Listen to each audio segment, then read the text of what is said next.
Baik, assalamualaikum warahmatullahi wabarakatuh. Izin memperkenalkan diri, saya Embu Banjarkusuma, NPM 181705148 dari kelas B jurusan Ilmu Komputer Universitas Lampung.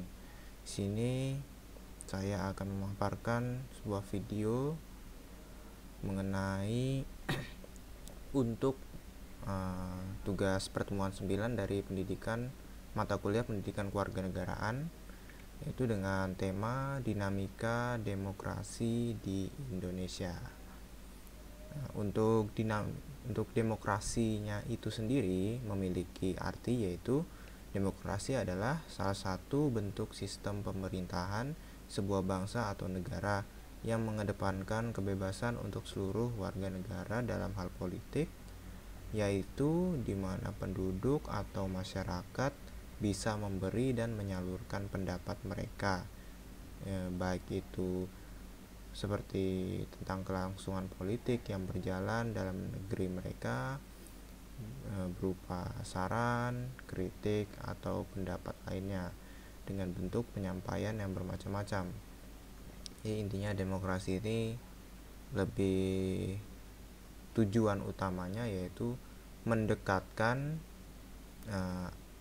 atau mempererat koneksi atau hubungan antara pemerintah dan masyarakat, sehingga masyarakat bisa lebih mudah berkontribusi dalam menyalurkan pendapat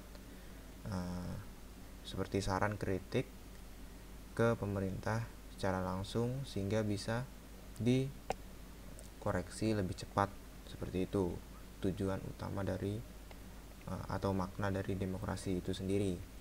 Kemudian salah satu pilar utama demokrasi yaitu adanya multipartai politik dalam satu negara, atau sebagai wadah lah istilahnya.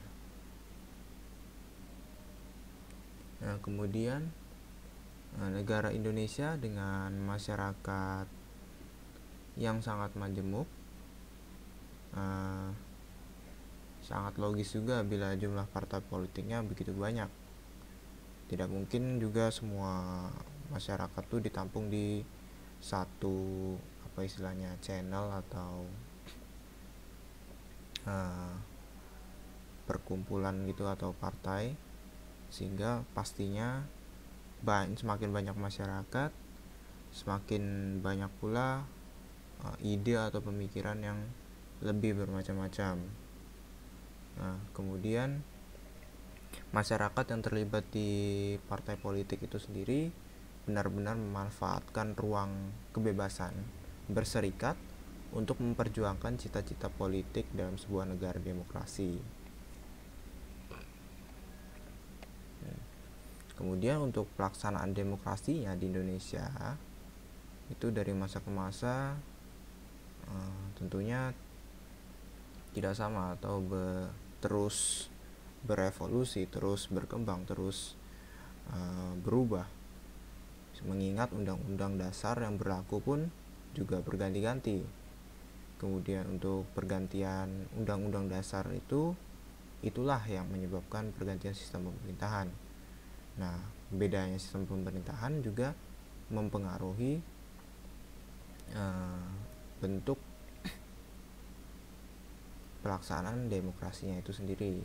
Untuk mengetahui bagaimana pelaksanaan demokrasi di Indonesia, kita lihat pertama dari sejak kemerdekaan, yaitu melihat sejarah perkembangan sistem demokrasi di Indonesia pada periode 1945 sampai 1949. Kemudian pada masa periode ini berlaku sistem demokrasi Pancasila dengan kabinet presidensial, dan pada tahun ini juga pemerintah mengeluarkan maklumat dan mengakibatkan sistem demokrasi diganti dengan demokrasi liberal dengan kabinet parlementer. Pada tahun 1949 sampai 1950 lahirlah negara Republik Indonesia Serikat dengan konsep demokrasi liberal yang masih berlaku. Kemudian dilanjutkan oleh tadi hanya 1 tahun, kemudian memasuki periode 1950 sampai 1959, pemerintah Indonesia melaksanakan pemerintahan dengan sistem yang belum mengalami perubahan, yaitu demokrasi liberal dengan kabinet parlementer ala Eropa Barat, lebih mengarah ke Belanda. Itu untuk sebagai referensi sistem parlementernya, kabinet parlementernya.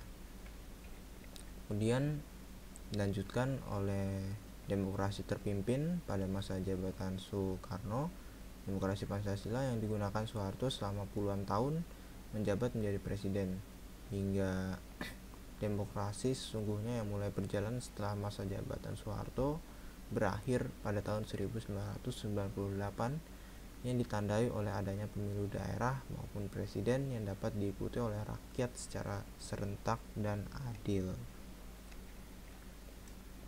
Nah, kemudian untuk itu implementasi kedaulatan rakyat ini harus diwujudkan dalam suasana sukaria, serta kebebasan berpendapat dalam memilih calon pemimpin adalah hak setiap warga, dan harapan agar pesta demokrasi ini dapat terlaksana dengan baik dan jujur dengan terlibatnya semua elemen masyarakat, dan ini diharapkan mampu mewujudkan suasana yang kondusif.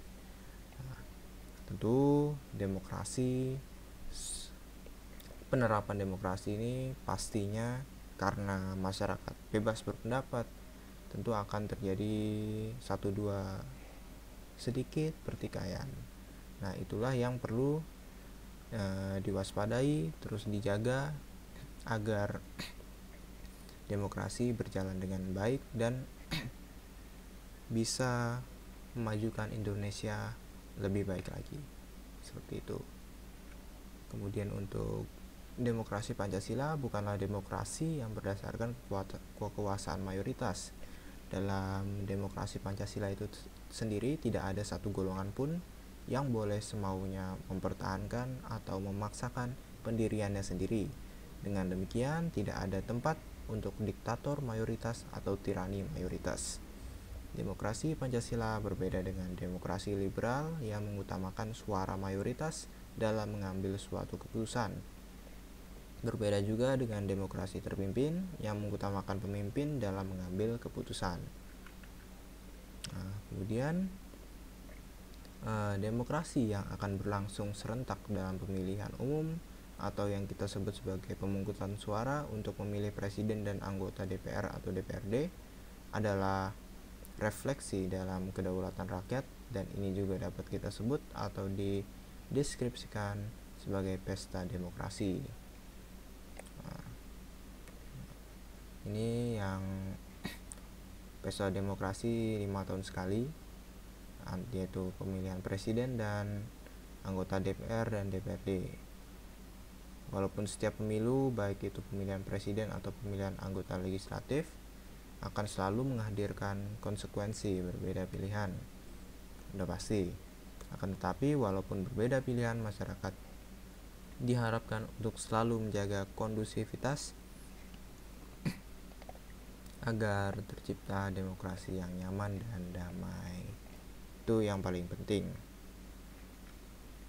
Kemudian ada hal lain yang lebih penting, yaitu terlibatnya para caleg untuk melakukan konsolidasi dan melakukan pemetaan basis suara, membaca kekuatan lawan, membentuk tim pemenangan, menyusun program-program yang akan ditawarkan kepada didapil masing-masing, dan jangan lupa untuk menghitung kebutuhan logistik yang sekiranya dibutuhkan.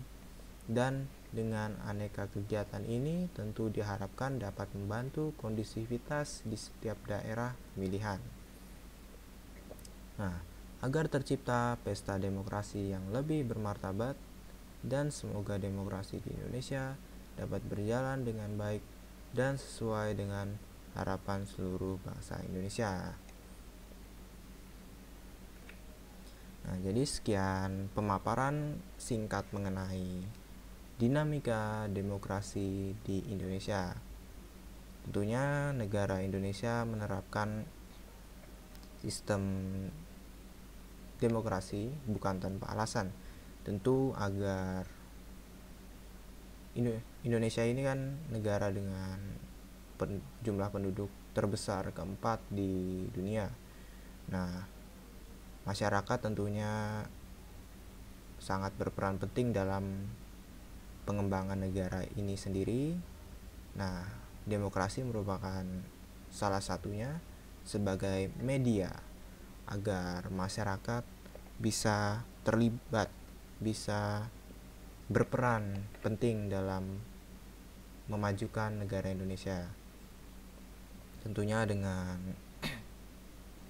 adanya pemerintah yang dengan senang hati mendengarkan keluh kesah, kritik, dan saran. Itulah mengapa demokrasi ini dipilih, dan tentunya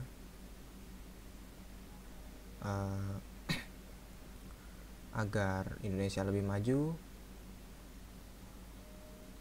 pemerintah dan masyarakat harus saling membantu, harus saling mengingatkan, harus saling berbenah. Demikian video mengenai dinamika demokrasi di Indonesia. Kurang lebihnya saya mohon maaf. Saya akhiri, wassalamualaikum warahmatullahi wabarakatuh.